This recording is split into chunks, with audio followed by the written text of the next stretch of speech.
Okay, here we are again. Now, as usual, I need to check my audio. That's fine. And let's see here, sharing screen. And as usual, I have to clean up my desktop clutter. And we're in business. Okay, so here we are with example 5. Okay, as usual, where are you and what do you got? We are in 3 dimensions, right? Our vector field has 3 components. That's so the giveaway there. Also a giveaway is that we've been asked to compute a flux, and there is no such thing in, well, there is no surface flux in 2 dimensions. No such thing as a surface integral in 2 dimensions. Okay, so on our diagram, again, I got to clean up from last time here. We are in R3, looking at the R3 diagram. And again, you know, look, don't forget there's an R2 diagram up here. And for the appropriate questions, you got to look at the R2 diagram. These are in R3. So we're there. We've been asked to compute a flux. There's our fluxes.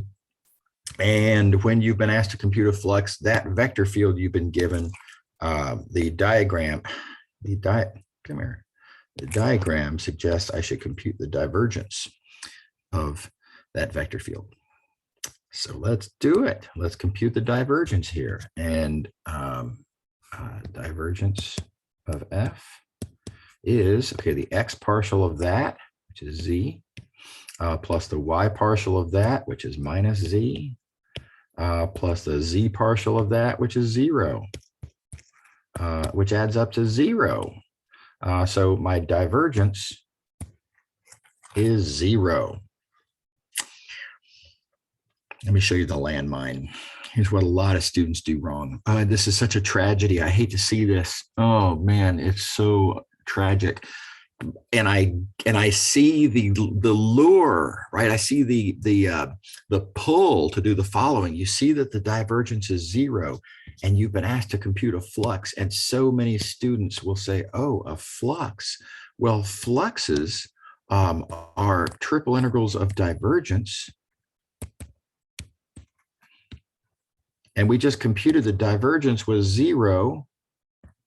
And so therefore I get 0. And a lot of students will write this down and, you know, call it. This doesn't work. It really, really doesn't work. This is maybe 3 points out of 20 because nothing in that argument is valid. Going over to the diagram, sometimes fluxes are triple integrals. But remember, these theorems come with conditions. There's conditions on using the divergence theorem. To use the divergence theorem, your surface has to be a boundary of a region. There has to be a solid whose boundary is your surface. You have to have an anti-boundary surface, however you want to see it. Is that the case here? Well, for one thing, it's not. For another thing, the student did not address it, right? This hypothetical, argument here where the student writes, that. So, in fact, this surface, though, is not a boundary. We can, let's give an exploration of that real quick here. And I guess I'm going to clean up this. Okay, let's think about our surface. Our surface is, well, there's an upside down paraboloid. We're looking specifically at the part of that paraboloid where Z is positive.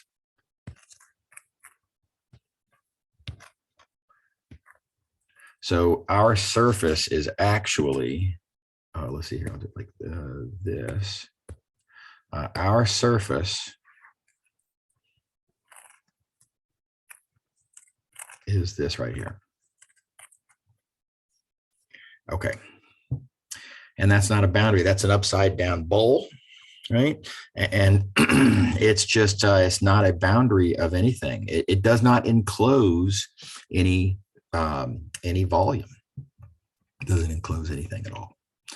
So any assertion then about using the divergence, no, there is no divergence theorem to use. It's not that the divergence theorem is false, it's that divergence theorem doesn't apply.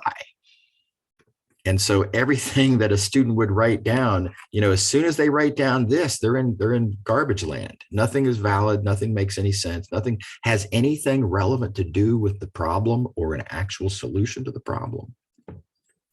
Very bad.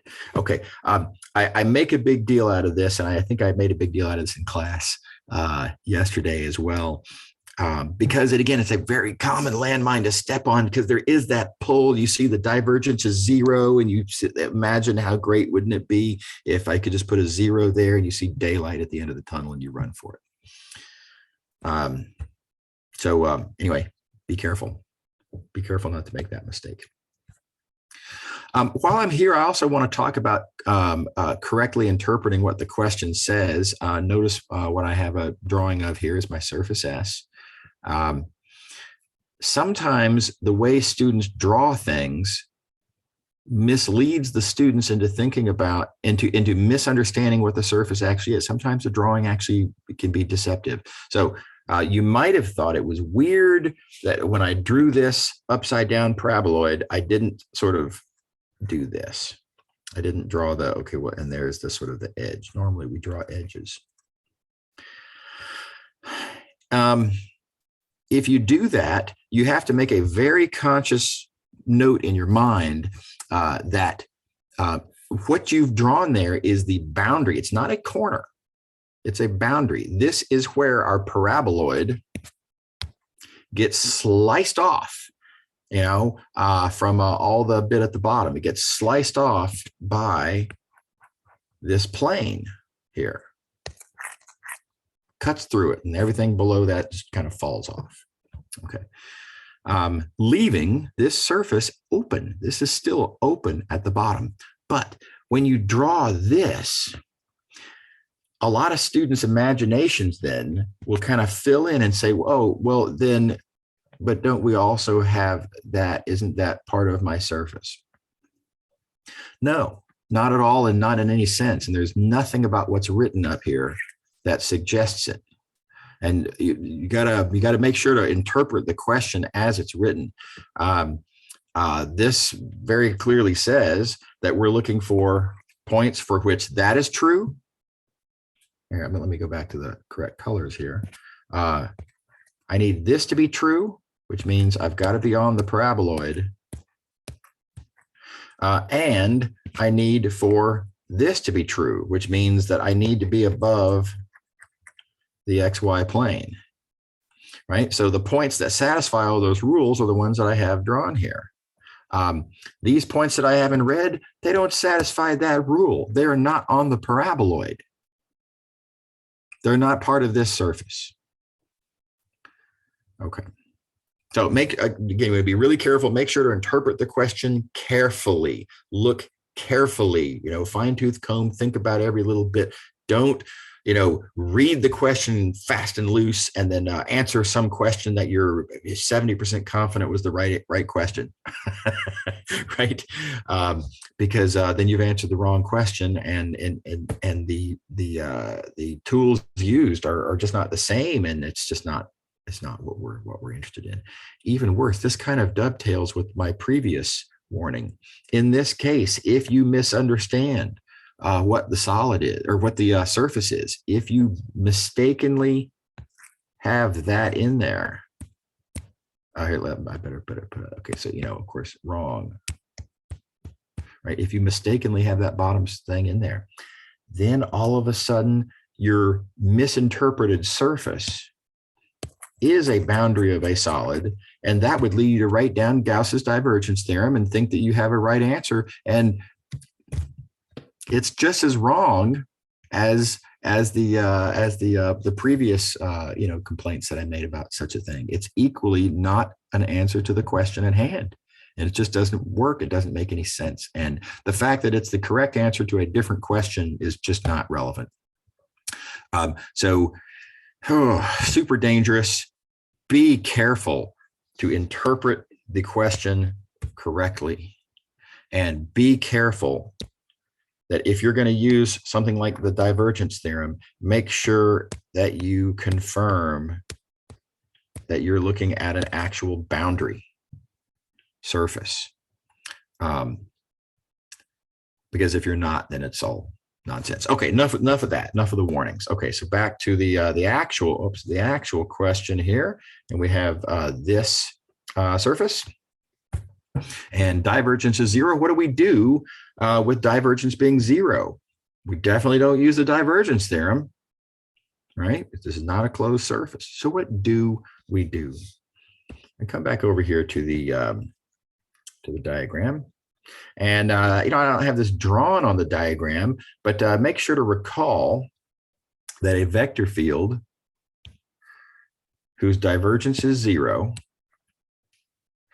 is also a vector field that has an anti-curl. Hey, maybe I could use Stokes's curl theorem. Problem, I don't know how to find anti-curls. Right, so that doesn't really, I mean, so that, kind of, but ultimately not really, because we don't know how to find these anti-curl vector fields that we would need if we were going to use Stokes's theorem. So that's not really an option either. But there is this third equivalent form. Don't forget these special fields. Divergence is 0, have an anti-curl. They're also surface independent. So you're going to get the same value for the flux with any other surface that has the same boundary curve. And that's going to be the really useful trick in this case. So now we got to think through, what is our boundary? And now, of course, our boundary is, whoops, I wanted to be in purple here. Our boundary is this. We got to think about orientations. We did one of these in class yesterday. So let me use the same sort of argument that oriented upward. And if it's oriented upward, that means in this case anyway, it's like that. And so, you got to do this yourself with your own right hand because perspective is going to be different. This being on camera, you're effectively looking at me backwards here. But thumb in the direction of the normal vector. Look at the way that on your right hand that your fingers swirl, and they swirl kind of like that, right? And then think about how that relates down here. How does that sideswipe against the boundary down here? And it sideswipes again. Color choices. I'll use red. It's fine. It sideswipes that way. Okay. All right. So there's our boundary. There's the boundary that we have to preserve. And with that in mind, I can pick any other surface that has that boundary. Of course, you have a lot of options. And if you wanted to be silly, you could, use a surface like that. Why would anyone do such a thing? I can't imagine. But vast majority of the cases, if it's an option, not that it always is, but if it's an option to use a flat, so if your boundary curve is entirely within a plane, and thus you have the option to pick, the enclosed portion of that plane, usually that's your move. That's your best choice. Now, again, you got to think about the orientations on that new surface, right? So we've jettisoned I'll keep my colors straight. We've jettisoned that surface. I'm not going to use it. Now we're using this green surface. And how is it oriented? Well, you got to play the game. Okay, so hypothetically, if it were downward, down, thumb, fingers, swirl, side swipes, and that would sideswipe the wrong direction. So not that.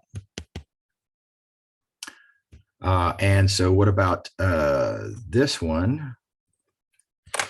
Thumb, fingers, swirl, side swipes.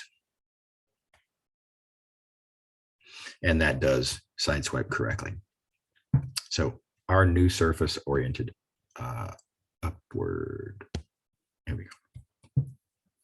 Oh, let me just do it like this. Okay, so there's our new surface oriented upward. And you can compute the flux through that new surface. So let's do that. We've executed our surface independence. Again, we've long since jettisoned that surface. Its only role, as far as we're concerned in this question, really, is to help us understand what the boundary is that has to be preserved as we create the new surface that, of course, we're going to work with instead of that ugly thing. Okay. Okay, so yes, you gotta love path independence. Excuse me, surface independence. Surface independence. Really, really nice trick. It's so convenient to be able to just change to any surface we want. These are lovely vector fields that have this property. Okay. Yeah, so let's write it down. Now we've got a flux integral to compute here. Flux now over our new surface. I'm going to call my new surface S2. I have F dot ds. Oops.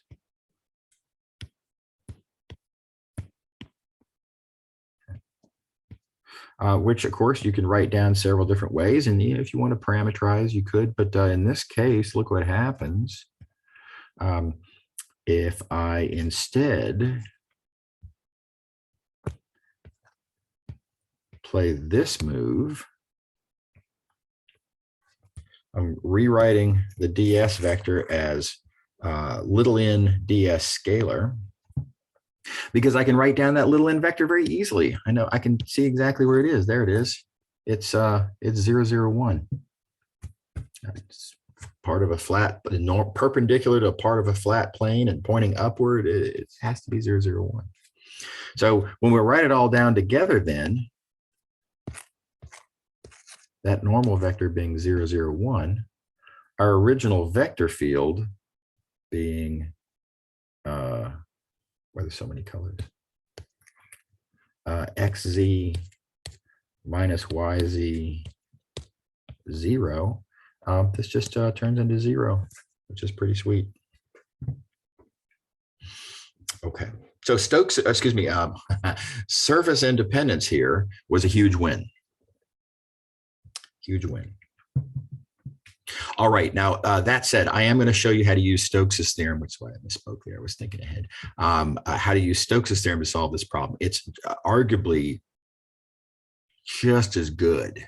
I don't know, by ballpark just as good. Let's see that in action. I'm going to, whoops, I'm going to slide all this out of my way here. Put that down there. Let's remind ourselves of our picture.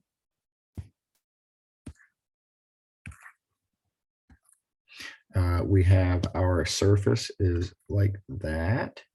It's got a boundary that is, about like that. I'm just going to go ahead and solidify that. There's our boundary. Stokes's theorem. In order to apply Stokes's theorem, let's go back to here, remind ourselves what we're doing. We gave ourselves a maybe on that because we don't know how to find the anti-curl, right? Here, let me clean up the mess here. We'll do this over again. We took our vector field, we took the divergence, we got 0, thus allowing us to conclude that yes, there is an anti-curl. And then we abandoned this line of reasoning almost immediately because we don't know how to find the anti-curl. Or do we? In this case, it is explicitly given right here in the statement of the question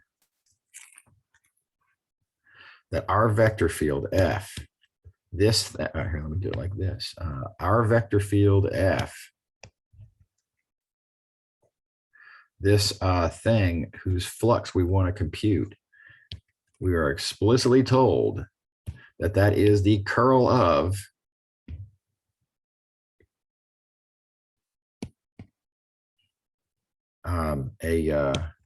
an explicitly given field here. I didn't even give a name to it. I guess I'm going to give, let's call it G.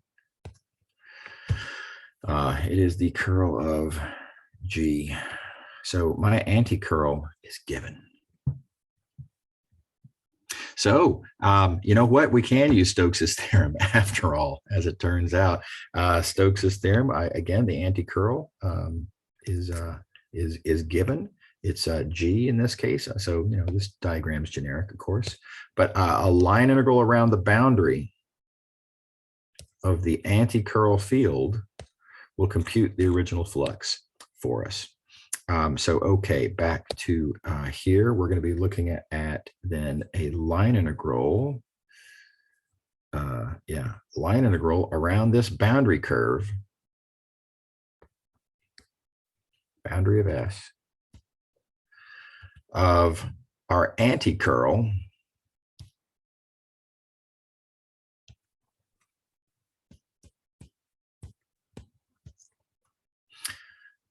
dot dx.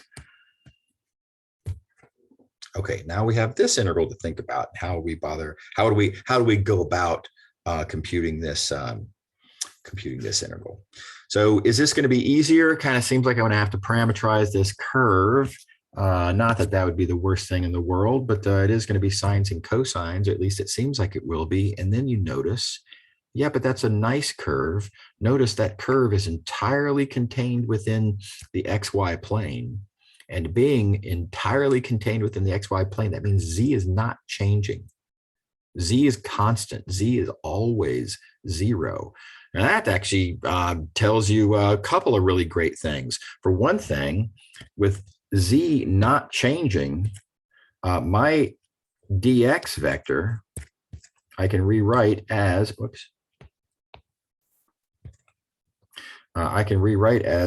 dx dy, and it's tempting to say dz, but z isn't changing. So dz is 0. And the other observation that you can make is that, well, as I just said, on our curve, z is 0, and that makes that 0. Right? So for more reasons than we need, this dot product is 0, and therefore that integral is 0. So, you know, take your pick. Do you like this Stokes's theorem, you know, anti-curl approach? Again, capitalizing on the fact that the anti-curl happened to be given. It wasn't immediately, I didn't use the word anti-curl is, right? But it's implicit in the algebra that's written here that I am telling you the anti-curl, right? Or if you like the surface independence argument, that's also really crisp. It's really efficient, and another fine way to do it. That surface independence approach down here, yeah, also just fine. And I don't know which one I like better, to be honest. They're both really good. Okay. All right. Last example. Again, in 3 dimensions. Again, we're computing a flux. Whoops. So going back to our diagram, again in 3 dimensions, again, we're computing a flux. So again, whatever our vector field is, we're going to compute the divergence just because it says so and because it's likely to be useful. We compute the divergence of this vector field, and let's see, divergence of F is X partial of that, which is 1, plus the Y partial of that, which is 1, plus the Z partial of that, which is -1, which adds up to 1, which is not 0. And that tells me right away, did not get 0. That means don't even think about trying to find an anti-curl using Stokes's theorem, nothing of the sort. That's not going to work. Right? There is no anti-curl. So waste of time. Okay, so let me just put a big red X through this. We won't entertain that anymore. Oh, also, no surface independence. Forget about surface independence, right? So you're stuck with the surface you got. Okay. Okay, now, but let's think about our the other possibility. You know, maybe we can possibly use this theorem. Maybe we don't have to brute force this. Can I use the divergence theorem? Well, I would need to know if there's an anti-boundary region. Does my surface enclose a region? And yeah, again, you can think about that a couple of different ways. If the opportunity happens to be convenient to entertain whether the surface whether its boundary curve is, exists or doesn't exist. You could take that approach. But in this case, it's easier just to look at the sphere, look at the surface. Our surface is the sphere. And we have an orientation issue, but the sphere, it encloses a solid. There is this solid on the inside there. So this is looking good, actually. There is an anti-boundary region. I am going to have to play with orientations, but it's looking like using the divergence theorem here is the move. Okay, so for which, by the way, we've already computed the divergence. So lucky break. Again, not lucky particularly, but that's one of the reasons we compute the divergence is it's liable to be useful in different ways. Okay. So,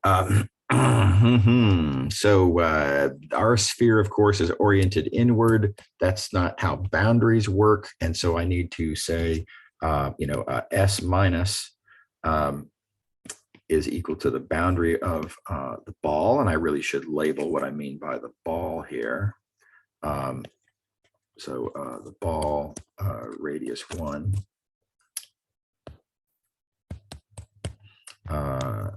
centered at the origin. Unit ball, I guess I could say even. That would have been easier.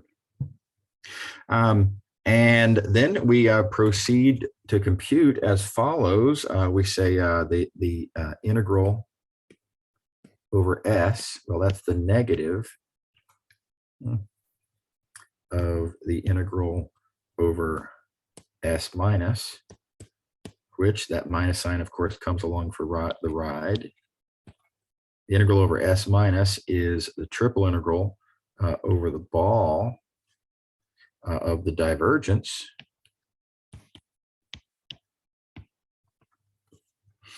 Right, and we've turned our flux question into a triple integral problem. Oh, and of course we computed the divergence already. The divergence was 1.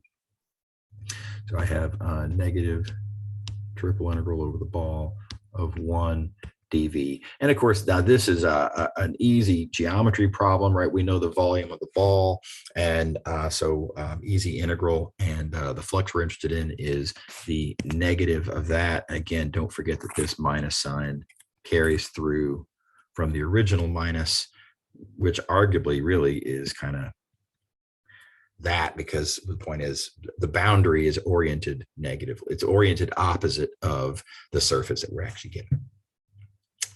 So there you go. That one works out pretty nicely. Okay, all right, those are my 6 examples. I hope these were helpful. There's a lot of tips and tricks and weird circumstances and landmines and things to worry about involved in these kinds of questions. And I hope this little tour of the area is going to help you to get good at computing these kinds of things. All right, see y'all in class.